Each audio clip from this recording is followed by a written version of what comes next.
భద్రాద్రి కొత్తగూడెం జిల్లా జాతీయ రోడ్డు భద్రతా మసోత్సవాల్లో భాగంగా ట్రాఫిక్ పోలీస్, జిల్లా పోలీసు శాఖ ఆధ్వర్యంలో కొత్తగూడెం ప్రకాశం స్టేడియంలో జిల్లాలోని ఆటో, క్యాబ్ డ్రైవర్లకు, విద్యార్థులకు అవగాహన సదస్సు నిర్వహించారు. ముఖ్య అతిథిగా జిల్లా ఎస్పీ రోహిత్ రాజు పాల్గొన్నారు.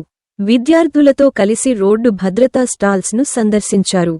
ఈ సందర్భంగా ఎస్పీ రోహిత్ రాజు మాట్లాడుతూ దేశవ్యాప్తంగా నిత్యం వందలాది మంది రోడ్డు ప్రమాదాల కారణంగా మరణిస్తున్నారని, ప్రతి ఒక్కరూ ట్రాఫిక్ రూల్స్ ను పాటించాల్సిన ఆవశ్యకత ఎంతైనా ఉందన్నారు. ఆటో డ్రైవర్లు చెడు అలవాట్లకు దూరంగా ఉండాలని, వాహన సంబంధిత పత్రాలను కలిగి ఉండాలని, మద్యం తాగి వాహనం నడిపవద్దని సూచించారు. నలుగురికి మించి ప్యాసింజర్లను తీసుకువెళ్లవద్దని, స్కూల్ పిల్లల ఎంగేజ్ ఆటో వాళ్లు తగు జాగ్రత్తలు పాటించాలన్నారు. ఆటో డ్రైవర్లు పడుకొని ఇప్పటివరకు కష్టపడినందుకు వాళ్ళకి తమ తరఫున అభినందనలు తెలియజేస్తున్నాను sir. Next sir, Kothagudem sub డివిజన్లో ఉన్నటువంటి ఆటో మిత్రులు ఈ ప్రోగ్రామ్ ఒకటి ఉందని చెప్పగానే వాళ్ళ వంతుగా మీరు పిలిచినప్పుడు వచ్చి మాకు సహాయం అందించారు సార్. వారితో పాటు మనుగూరు, ఇల్లందు,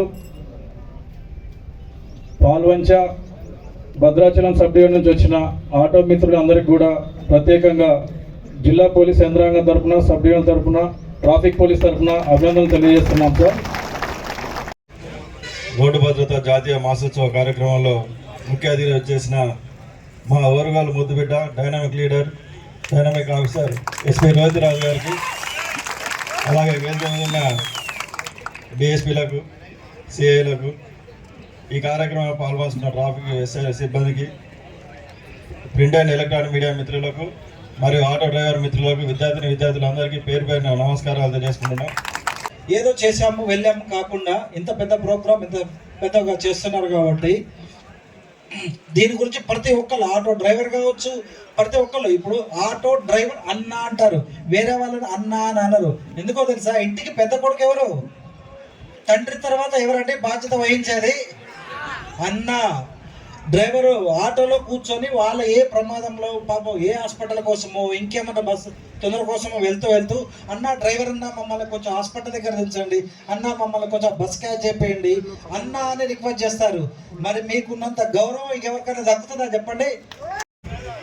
ముఖ్య అతిథిగా వచ్చిన మన జిల్లా ఎస్పీ గారికి మరియు ఈ ప్రోగ్రాం అరేంజ్ చేసిన మన కొత్తగూడెం డిఎస్పీ గారికి మరియు ఎక్కడెక్కడి నుంచో అన్నీ తీసుకొచ్చిన మా SB2 గారు కానీ, మన ట్రాఫిక్ ఇన్స్పెక్టర్ ఎస్ఐ గారు కానీ, వాళ్ళ సిబ్బంది కానీ చాలా కష్టపడి దాదాపు ఒక 500 ఆటోలను తీసుకోవడం రావడం జరిగింది. అంతమంది వచ్చేది కరెక్టే, కానీ పోలీసు వాళ్ళు చెప్పింది ఏమైనా పట్టించుకుంటారా? ఆటోలో నలుగురినే వేయాలి, బండి మీద ఇద్దరే పోవాలి, గూడ్స్ బండిలో మనుషుల్ని తీసుకెళ్ళవద్దు. ఎవరైనా పాటిస్తున్నారా? పాటించారు. ఎందుకంటే అక్కడ పబ్లిక్ ఇది ఉండదు, ఓపిక ఉండదు. ఏం కాదన్నా నలుగురే కదా, ఇంకొక ఇద్దరు వేసుకో అని వాళ్ళే చెప్తుంటారు సజెస్ట్. ఎక్కడైనా పడితే మాత్రం ఆటో మెడకు చుట్టుకుంటారు. ఒక్క ఇయర్ చూస్తే 2023 చూస్తే 1,72,000 మంది చనిపోయారు ఓన్లీ యాక్సిడెంట్ ద్వారా 2023. అంటే ఎంతమంది మనుషులు ప్రాణాలు రోడ్డు ప్రమాదంలో చనిపోయారో గమనించండి. అదేవిధంగా ఒక 53 యాక్సిడెంట్స్ ఫర్ అవర్ జరుగుతున్నాయి. భారతదేశం మొత్తంలో కూడా 53 యాక్సిడెంట్స్ ఒక గంటకు జరుగుతున్నాయి. అంటే దాని ఎవరి నిర్లక్ష్యం? మన నిర్లక్ష్యమే. తర్వాత 19 డెత్స్, 19 మందిని ఒక గంటలో యాక్సిడెంట్తో చచ్చిపోతున్నారు భారతదేశంలో. ఈ రోగాలు, క్యాన్సర్లు, వాటి వరదలు వీటికంటే చనిపోయిన కంటే ఇవి ఎక్కువ మరణాలు సంభవిస్తున్నాయి. ఈ మరణాలు జరగకుండాలి. తర్వాత దీంట్లో 64%, ఓన్లీ 64% 2 వీలర్ యాక్సిడెంట్ జరుగుతున్నాయి సార్. మెయిన్ ఈ 2 వీలర్ యాక్సిడెంట్స్ జరిగేది, చనిపోయేది ఫర్ ఇయర్ 9,000 మంది యువకులు చనిపోతున్నారు సార్. అంటే హెల్మెట్ లేకుండా ర్యాష్ డ్రైవింగ్, తర్వాత నిర్లక్ష్యం డ్రైవింగ్ వల్ల చనిపోతున్నారు. దీని చనిపోవడం అనేది దీని అన్నిటికి కారణం rash, over speed, drunk and drive ఇలాంటివి జరుగుతున్నాయి.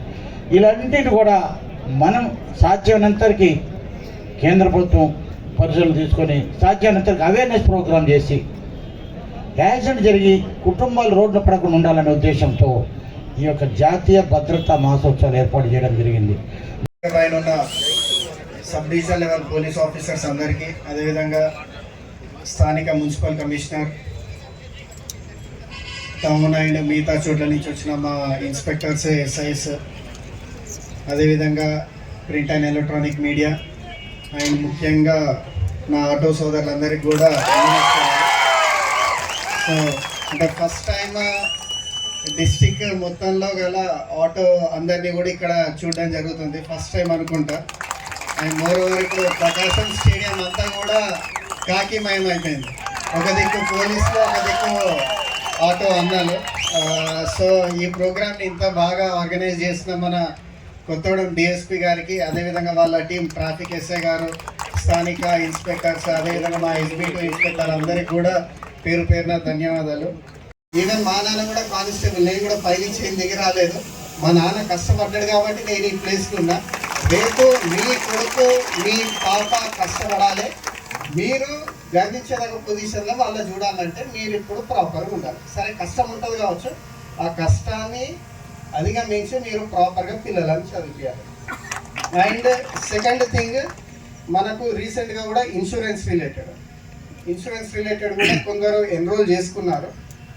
సో దీని రిలేటెడ్ నేను మొన్న బ్యాంకర్స్ తోటి మీటింగ్లో కూడా మాట్లాడినప్పుడు వాళ్ళని అడుగుంటే, అంటే లైక్ మీరు ఇన్ని బ్యాంకులు ఉన్నారు కదా, మీరు ఎందుకు అవేర్నెస్ క్రియేట్ చేయలేకపోతారు.